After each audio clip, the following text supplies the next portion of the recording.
Hello, everybody, and welcome to The Mix. It's me, Caleb Graham, and I am solo today. I was supposed to wear these. I forgot. I was going to wear these when I came in. Do you guys like my hair today? Oh, and there we go again. I always forget to mute that. Sorry. Welcome to The Mix. I am Caleb Graham. It's Tuesday, September 15th, 2015. And I was just saying, I hope you guys like my hair. This is literally how it looked when I got done blow drying it. So I just sprayed it and kind of put some pieces in place, and there you go. You have fun hair with Caleb. Welcome to the show. Thank you so much for watching. If you are on Twitter, please follow me and tweet me during the show at Caleb Graham using hashtag The Mix. It's there at the bottom of the screen.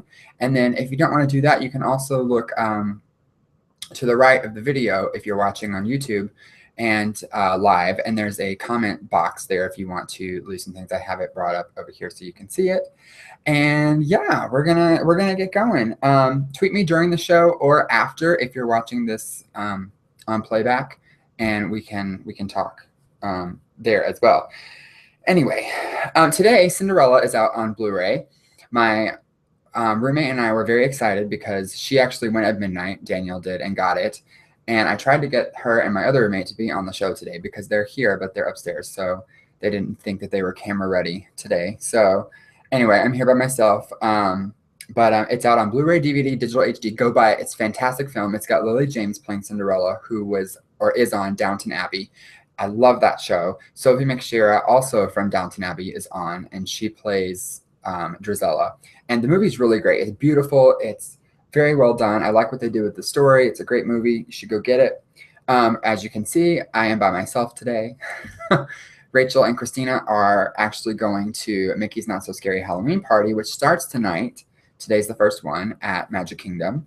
So they're getting ready for that, so they couldn't be here today, but they will be back later this week, hopefully, and next week as well.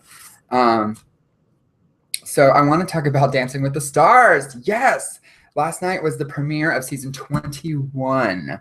This is, I think, entering 11 years that this show has been on. They do 2 seasons a year, which is really neat. Everybody loves that because if you don't get to see the one in the spring, you can watch the one in the fall and winter, and it's really fun. It's absolutely a great show. As I said the other day, I think it has lost ratings a little bit because they haven't had as many like well-known people on the past couple of seasons. But they've changed that this year. I do have some corrections to make from what I said the other day. Normally, I spend a lot of time researching for the things that I'm going to talk about on this show. But our Sunday show was kind of thrown together at the last minute. So I apologize. Tamar Braxton is not a man. She actually is a girl. I knew who she was, but the name didn't quite ring when we were talking about it the other day. But she is Toni Braxton's sister. She is related to her, part of the Jackson family. She's also one of the co-hosts of The Real, which is on NBC, I think, which is a morning talk show similar to The View. I have never watched it, but I've heard that it's pretty popular. She also is a Grammy-nominated singer as well. So lots of things that I didn't know about Tamar. And then Rumor Willis, I said on Sunday that Rumor Willis was Cher's daughter. That is not what I meant. I meant Demi Moore. I think I did correct myself on that the other day, but she is the daughter of Demi Moore and Bruce Willis, and she won Dancing with the Stars last season for the 10th anniversary. Okay, that's out of the way. Let's get on to the show. First of all, I want to say hashtag man buns because Mark Ballas and Carlos Penavega had the man buns going on. Mark's man bun actually looked really cool in his dance last night. He had it like braided along the sides, which is really neat. I thought if I can ever grow my hair out long enough, which I'm trying to keep or to have one of those man buns, I'm totally going to do that with like the braids on the side because it looked awesome. And Carlos Penavega also was sporting the man bun. His wife, Alexa Penavega, who was on Spy Kids on Disney Channel, if you remember that movie and show, they're both competing against each other. So it was really fun to kind of see that mix there and see their dancers, like their partners. Everybody got like this little jealousy thing. It was really cute. But they both did really well. I think Carlos did a little bit better than Alexa. He did a great job. His partner is Whitney, and they did a great job together. I was very excited for that. Kind of surprised. I didn't realize, too, that he was from Big Time Rush. See, when I actually watched the show, I learned all of these things about the people that I didn't know. He was in Big Time Rush, which was a band, boy band, and TV show. I actually listened to some of their songs back in the day. I don't anymore because they're not together anymore, I don't think. Not sure. Anyway, they both did great. They were in them along with Andy Grammer, who's one of my favorite artists. He goes, no, no, honey, I'm good. I could have another, but I probably shouldn't. He was on last season performing, and so this season he's actually dancing, and he actually did really well. I was pleasantly surprised. He did a great job. So those three were kind of like my 3, 4, or my 4, 5, and 6 spots. My 7 and 8 spots were Nick Carter and Paula Deen. I thought Nick Carter did a great job. It just wasn't anything that really stuck out to me, you know? That's really all I have to say. There wasn't really anything that stuck out to me about Nick Carter. I mean, he didn't do bad. He didn't do great. It was kind of mixed reviews for me. Paula Deen, I feel the same way about. I think she could do really well. I saw some potential there. Now, I'm not a trained dancer, and I never will be, but I've been around performers and been around dancing pretty much my whole life, so I kind of know what looks right and what doesn't look right. And she did really well, I thought. Sometimes I think, though, that those dresses, like she wore that really big purple dress, and I think sometimes those dresses kind of hide what their feet are actually doing. So it's always hard to really see if that's for sure what's going on. But she did well, I think. The best part was when she said, I think my underwear started out as white, and then now they're not white after the performance was over. I was like, whoa, okay, Paula, TMI. But anyway, I forgot to start my timer, so I'm going to do it now. We'll have 5 minutes left to talk about Dancing with the Stars, starting now.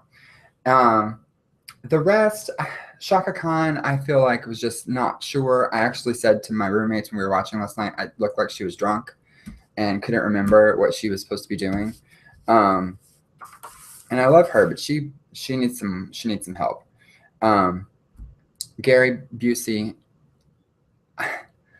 all I can say is I was scared. Bottom line, I was scared. He was really creepy to me. That's really all I have to say. Hayes Greer, meh. He's like a YouTube star, social media star. He was trying to do the name. I don't know. Kim Zokiak, the lady from Atlanta, Housewives of Atlanta. Her backup dancers, which first of all, she had like this Egyptian theme.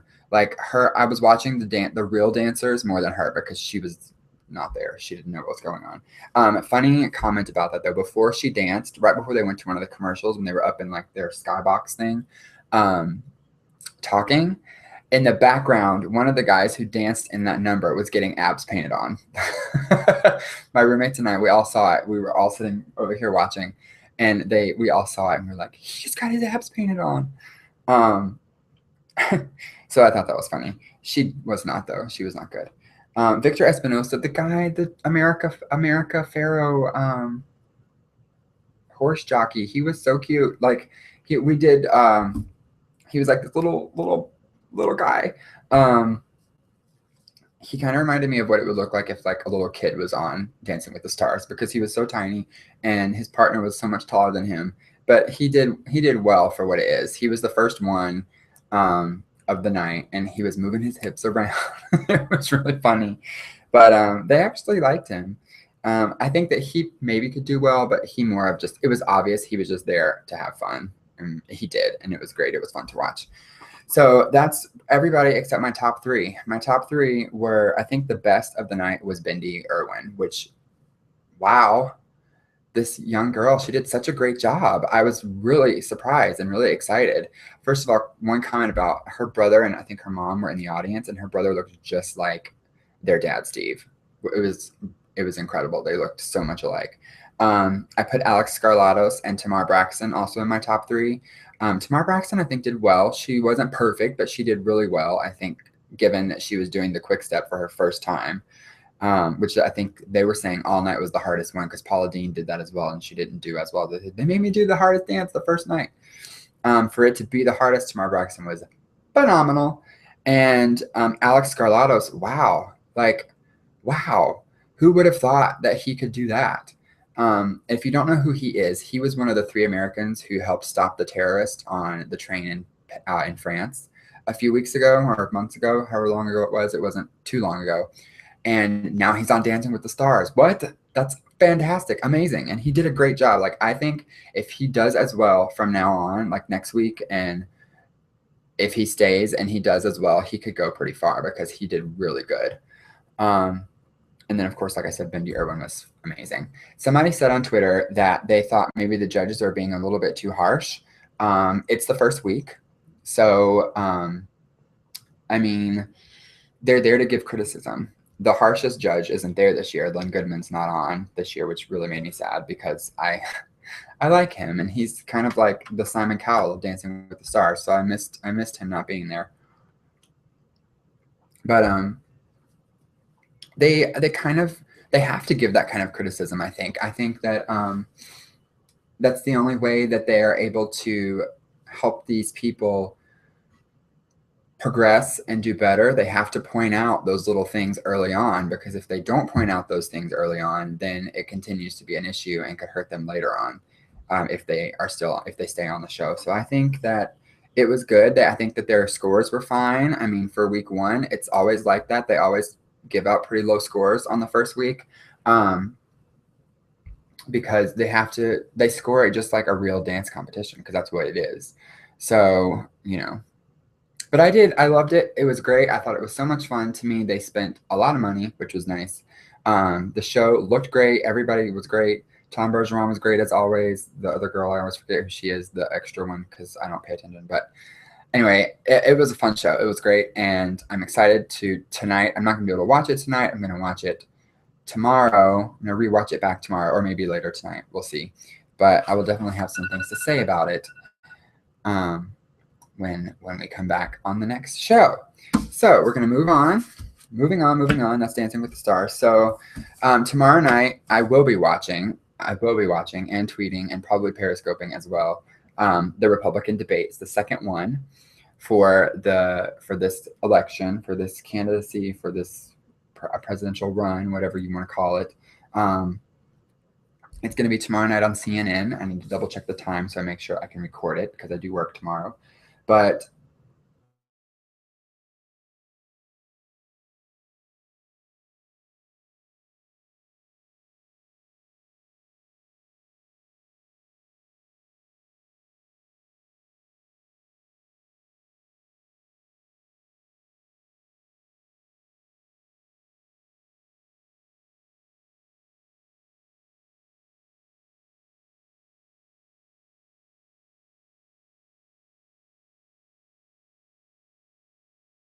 happening with our country, not because Donald Trump is on, or because what he says about everyone else, or for entertainment, because that's not what this is. I mean, it probably will be entertaining, but it's not going to be.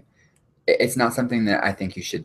That's not what you should go in watching it. You want to go in watching it to hear what these people have to say about policy, what they have to say about the country, what they have to say about all these issues that are going on: women's health care, immigration, the Iran deal. That's 3 of the big topics that they keep talking about. Gay marriage. There's lots of things that need to be discussed. Carly Fiorina, who I said I was, kind of pulling for on the Republican side, which, when are the Democrats going to have a debate? That's what I want to know. But Carly Fiorina is the one that really impressed me on the last time. And I think it's interesting because nobody knew who she was before. And now she is, she's going to be on this debate, this big debate. Finally, she's made it up. She's still, I think, number 3 in the polls, or somewhere around there, at least in the top 5. I haven't checked that. I need to check that, so I kind of know. But Donald Trump made that comment about her face recently, and she has a new ad out that she talks about the face of leadership, and how she's like 61 years old and she has wrinkles and everything. Whoa, sorry. Hope that didn't get on my white pants. Hold on. And there it is. Okay. So she kind of like addresses the whole face thing in this ad, which is great. It's very clever. But like I said, hopefully people will be informed. If you're not a Republican, then I think you still should watch, because you need to know, in case one of these people do become president, you need to know what they're going to be standing for and what their policies are going to be and what they're going to try to, how they're going to try to run the country. Like I said before, I don't claim Republican or Democratic. If anything, am more independent. I always try to vote for the ones who, what they stand on. And so far, I'm just not a huge fan of a lot of the Democrats. I mean, there's things that I don't agree with that they are wanting to do. And so, but there's also things that some of the Republicans are saying that I don't agree with. So you kind of just have to, find a fine line and just pick which one you think is going to be the best. But you really need to be informed. Okay. But I'm excited to see what happens when Donald Trump, Ben Carson, and Carly Fiorina all go head to head. That's going to be something.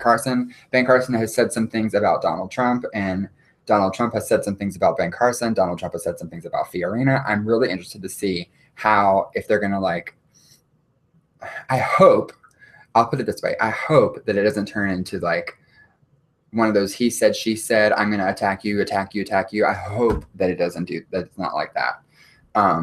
Because some of these little tantrums that they've been having is weird. But, like I said, Trump has said something about everybody. So we'll see how that goes, if they attack each other or not. I really hope they don't, but we'll see. There is a new movie coming out on Friday that I have been looking forward to. I really like movies that are based on true stories, especially stories that hit home, that either hit home or that were really, really big news stories. I like seeing I like having more of an insight of what actually happened, and you can only really do that in a movie.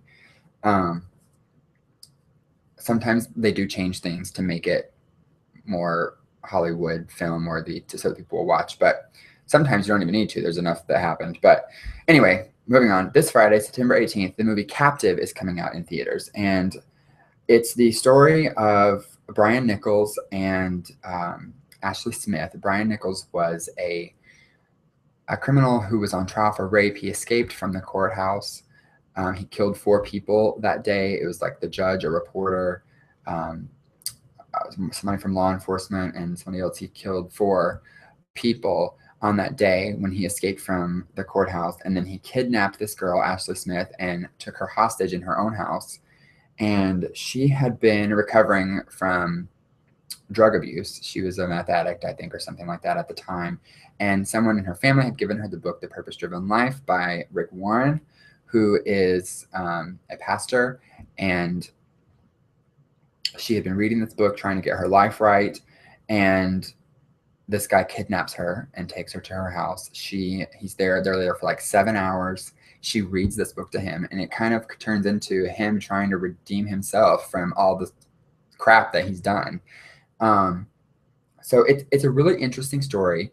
I've always kind of wanted to know more about it. I remember when it happened, I was in high school still. This was in 2005, I think.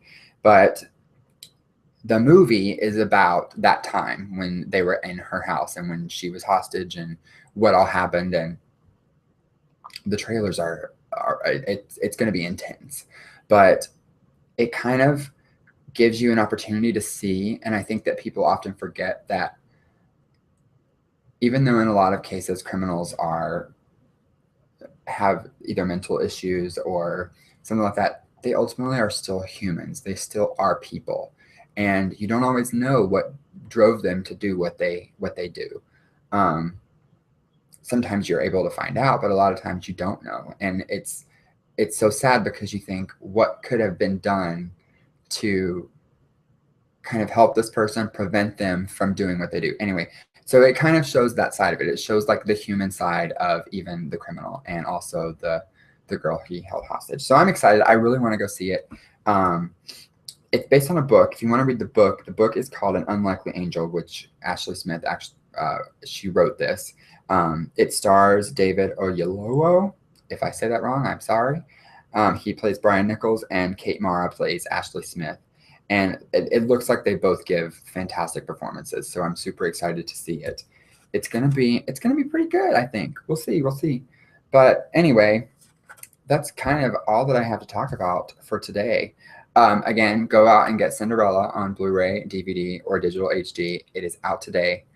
I can't wait to go get it. I can't wait to watch it again. I went and saw it, I think, 4 times in theaters. It was really good. I love that time period, though, and those kinds of movies, so it was fantastic. Then, after you go to get it and watch it, you can go and watch me. Go, please, to Twitter, Instagram, and Periscope, and follow me at Caleb Graham. That's there at the bottom of the screen. Then go over to Facebook, click the like button at facebook.com/Caleb Graham Official. And then you can go to my website, GIOTVonline.com. That's GIOTVonline.com. Also, you can see me on YouTube all the time. I have all the videos here. YouTube.com/GIOTVonline. Again, that's GIOTVonline.